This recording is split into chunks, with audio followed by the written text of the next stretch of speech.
क्या air travel safe है?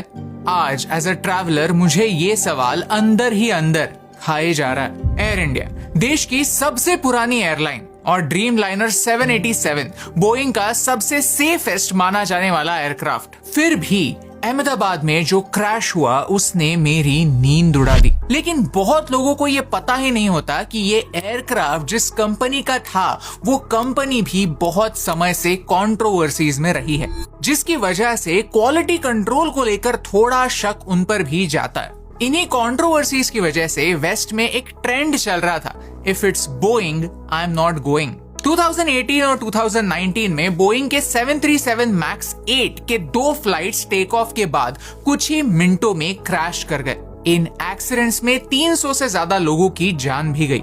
लेकिन यहाँ इन्वेस्टिगेशन के बाद पता चला कि इस प्लेन के फ्लाइट कंट्रोल सॉफ्टवेयर में प्रॉब्लम था। मार्च 2019 आते आते 737 मैक्स की पूरी फ्लीट को ग्लोबली ग्राउंड कर दिया था, क्योंकि शायद इन प्लेन्स में सफर करना सेफ नहीं था। मैक्स के सॉफ्टवेयर को क्रिटिसाइज करते हुए लोगों ने कहा it is designed by clowns supervised by monkeys. इस प्लेन को लेकर कंट्रोवर्सीज के चलते बोइंग को $2.5 बिलियन का फाइन भी पड़ा। ये एयरक्राफ्ट वो सेम एयरक्राफ्ट नहीं है जो अहमदाबाद में क्रैश हुआ था, ये अलग है।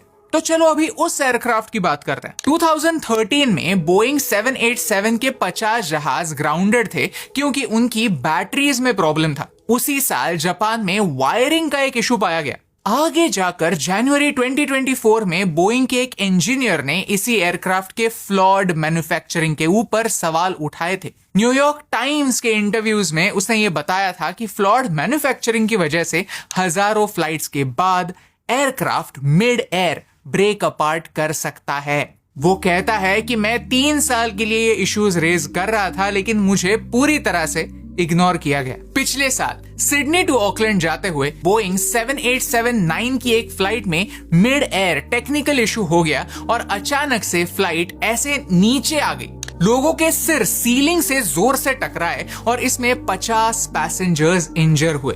इतना सब होने के बाद भी किसी भी एयरलाइन ने इस ड्रीम लाइनर 787 को यूज करना बंद नहीं किया। अब इतना सारा डेटा सुनने के बाद एज अ ट्रैवलर आप मुझे बताइए कि क्या बोइंग पर विश्वास किया जा सकता है? वो कहते तो हैं कि इन्वेस्टिगेशन में साथ देंगे, लेकिन कितना, ये तो समय ही बताएगा।